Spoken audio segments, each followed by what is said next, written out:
Hello everyone. Are you ready?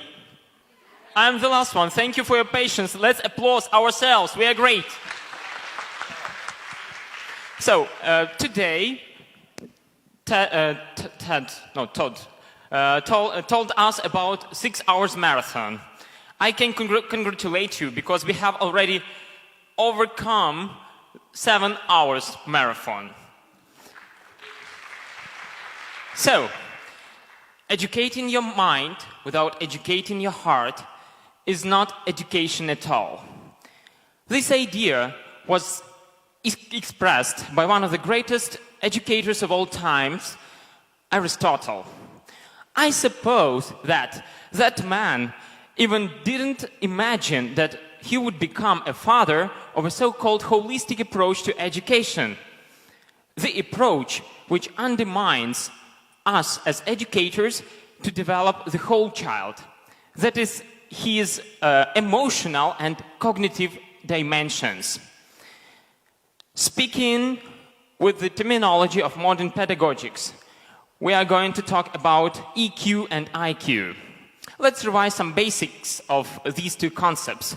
So, IQ is the ability to learn, understand, and apply information to skills, to word formation, to logical reasoning, maths skills, abstract and spatial thinking. If we speak about emotional intelligence or EQ, we speak about our ability to identify, to assess, and to control the emotions of oneself, of others, and of groups. And David Goleman identified 4 main domains of EQ. They are self-awareness, self-management, empathy, and social skills. Which of these intelligences is more important? When I'm thinking about it, it throws me back to my childhood, which I call the era of Tom and Jerry. I really liked that cartoon, and I couldn't understand one thing. Why those cute animals were constantly quarreling, and that small and impudent mouse, Jerry, tortured a big and unlucky Tom. One day when I came to the kindergarten, my friend told me, "You know, Jerry is so kind that he can't rid of Tom, and Tom is so stupid that he cannot catch Jerry." The logic of children is very, very simple. But when I'm adult, I can say that Tom had a low IQ level and Jerry had a low EQ level. And if their levels of intelligences were high, they would put up together quite good. Personally, I think that emotional intelligence is initial. And now we'll make a kind of experiment. I want you to close your eyes and relax. Don't be afraid, I'm not going to hypnotize you. Yeah, close your eyes and relax. Think about the brightest moments from your childhood. Your parents' care, lullabies, fairy tales, your favorite toys. Can you feel the taste of your favorite sweets? I hear somebody snoring. Wake up! So, thank you. I saw a lot of smiles on your faces. Why? Our childhood is connected with positive emotions. We, as children, perceived a lot of information through our inner world, our feelings. Let us speak about our school teachers. I hope, and I know exactly, that all of you remember a couple of them. And that's not because of their knowledge they shared with you. It's because of the feelings you experienced at their lessons. I completely agree with Maya Angelou, who said, "People will forget what you said. People will forget what you did, but they will never forget how you made them feel." I have a very typical situation for a teacher. I have been working as a teacher of English and German for almost 10 years, And when I come to a new 5th graders class, they have already finished just primary school. I have a few students who are afraid of learning my subject. Why? Maybe I'm a Frankenstein? No, I'm not. Maybe they are stupid? No. I observe and I consider every pupil, every student to be a talented child. The reason is in their previous negative experience. It really takes place. And stereotypes which were imposed by previous teacher. And I have a really hard task. The task is to change their attitude to my subject from negative to positive. It's really hard. You know, I'm deeply convinced that our IQ skills can be blocked by EQ skills. I mean by our emotional quotient. Negative emotions, they prevent children from learning my subject. So, I have to find the key to effective learning. What is that? Any ideas? Good job, thank you. Motivation. How to motivate our students? There are 2 ways. One of them is well known. A teacher as a tamer with a whip. Who hasn't learned my subject? You? I'll teach you how to learn. I was a victim of such teacher. Yes, I learned the subject, but it was not learning. It was cramming with negative attitude towards it, and I hate that subject. What are the other ways? Today, I see here the teachers of 21st century, and all of you have your own keys to a child. As for me, I think that we have to remember to keep in mind the needs of our children. In 1991, Tom Hutchinson and Alan Waters presented a 6-fold conception of motivation, and it includes 6 needs, which we have to satisfy during our lessons. The need for exploration, the need for manipulation, the need for mental and physical activity, the need for self-expression, the need for knowledge, and the need for ego enhancement. If I, as a teacher, satisfy at least half of them, be sure my students will be motivated to come to my lessons and to learn my subject. To do that in a proper way, when I started my teaching career, I carried out an experiment. The matter is that I have been learning a humanistic approach for almost 10 years. The main idea is we should combine positive experience of our students with learning process. And I've developed the set of humanistic tasks. They are different because, except of learning goal, I have an emotional goal, affective goal, which is directed at the development of some EQ skills of my students. And I chose 13, 14-year-olds. You know, they are known for their low motivation. Teenagers are always like that. And I carried out an experimental learning for 1 month. When I compared their pre-experimental and post-experimental results, the average progress was by 15%. Isn't that impressive? It was academic success, which demonstrated the level of EQ skills of my students and their readiness to learn. And here you can see a so-called SCAPE principle, which I use at my lessons. What does it mean, SCAPE? Sharing, caring, acceptance, positive thinking, and evaluation. At first, we have to create a special environment for our students. Principle number 1, we have to create what? The climate of acceptance. And to create this safe and encouraging atmosphere, I use principle number 1. Everyone has the right to make the mistakes. When I enter the classroom and I say, "You are welcome to make mistakes today," the expression is that.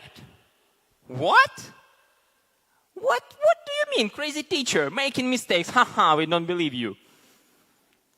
The problem is that they treat mistakes in the wrong way. But after a while, when I change their attitude to mistake as something really necessary to make progress, and when they are ready to be in this climate of acceptance, their faces are like that. Yeah, it's cool. I make mistake, I make progress. The next principle is the principle of a pink elephant. I have the question, is it possible for an ordinary human being to eat a big, fat, pink elephant? If you think it's possible, raise your hand. Nobody thinks it's possible? If you think it's impossible, raise your hand. Yeah, the answers can differ, but still it is. Piece by piece, every day, nyam, nyam, nyam. Yes, you will do it maybe in 2 months, maybe in half a year, maybe in 2 years, but you will do it. I have to set a clear goal, and I have to encourage my student. Climate of acceptance is about setting the proper psychological atmosphere in the classroom. How I do that? I use energizers, warm-ups, icebreakers. I break stereotypes.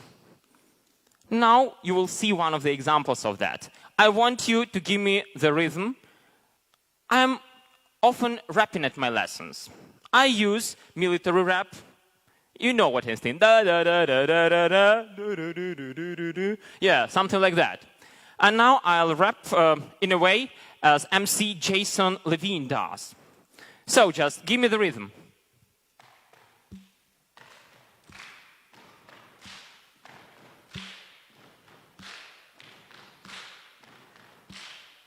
The microphone I take, took, taken, you shake, shook, shaken. Listen to the music in the style I'm creating. Do, did, done, begin, began, begun. Listen to the lesson that I teach, taught, taught.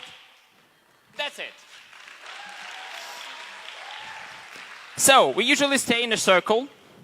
And the matter is that rhyme is not important in military rap. You can rap about everything. And they're encouraged. They see each other doing the same things. The spirit of team. So, next thing, sharing. After I said the climate of acceptance, sharing takes place. What does it mean? They share their thoughts, their experiences. They share their ideas. And they take the biggest risk for teenagers, the risk of being themselves. It's not easy, because you are afraid that somebody in the class will make fun of you. But if you set a good climate of acceptance, that won't happen. At first, the level of their self-acceptance grows, then their self-esteem grows, and then we have a wonderful magic happening. Their self-confidence grows, and they are not afraid of speaking English. And the last pillar for providing of that environment is caring. Caring is a good thing, and I like it. Why? Because of one thing. It's educational symbiosis. I call it so. What does it mean? I use peer teaching, peer education, and peer tutoring at my lessons. They have to be ready for that. When they work, for example, when they do some projects together, I usually do it in the way when the pupils of different levels can work together. They have their tasks. And when they feel the responsibility for other person, they are ready to sacrifice their time, and they're ready to sacrifice some of the most important thing for them. For example, some of their hobby time as well, sports time, etc. And you can see that at the bottom of that is positive thinking and evaluation. Positive thinking, a very good thing. What can you see there at the screen? Any ideas? Yeah. A drop of mud. Oh, anything else? Oh, yeah. Good thing, thank you. When I take a white sheet of paper and show it to my students, the answers are the same. But actually, no one notices the whiteness of the sheet. And everyone sees that muddy, tiny dot in the center of it. Thinking about positive thinking, yes. We should remember that we have to shift the focus. And what I do, I emphasize the strength of my students. If cooking lessons can do it, I do that. If rapping at the lessons can do it, I do that. If dancing and singing can do it, I do that. One more important thing is that we have to remember that responsibility for good self-confidence is not only our school responsibility, it's the responsibility of parents as well. I've been a class leader for 8 years, and I observed one situation. A very tall man, daddy, scolded at his child. It was like that. You, a goat! Why have you got the 2 in biology? The child was like Puss in Boots. You know? I had a private talk with that dad, and I asked only 3 questions. The first one was, who gives birth to cows? He looked at me, cows? Yeah, man, cows. What animal gives birth to horses? And he started to suspect something. Horses? You think I am poor, my knowledge of biology is poor? I don't know anything about reproduction. Horses. The third question was, can you guess what? What animal gives birth to goats? And then the expression on his face changed. He has just called his son a goat. So thinking and the things we tell to our students are really important. And if you name them goats, at 200 times, they will believe that they are goats, and they will act according to the stereotype you've put on them. So, and evaluation. At evaluation, I usually use this sandwich principle. Giving feedback is very important for them. Positive, negative, positive. But under negative, I undermine constructive feedback. We do not say, you've made mistake there, there. We usually give some pieces of advice. I would improve that or that aspect, and it works. I usually do that after public speaking. My students, they usually prepare some public speeches, and we analyze them afterwards. We stress their progress, we stress the things we liked, and it's really motivating for them to make the progress as well. So, speaking about the 21st century, let us remember that as John Steinbeck said, that teaching is one of the greatest arts in the world because we deal with human soul. Let us remember that. And let us take this challenge to preserve human soul with the best and positive feelings, with good self-confidence. In such cases, I usually remind myself the words of Saint Francis of Assisi, who said, start doing the things which are necessary. Then do the things which are possible. And in the end, all of a sudden, you discover that you do impossible things. So, keep calm and teach on. And be super teachers of the 21st century. Thank you for your attention.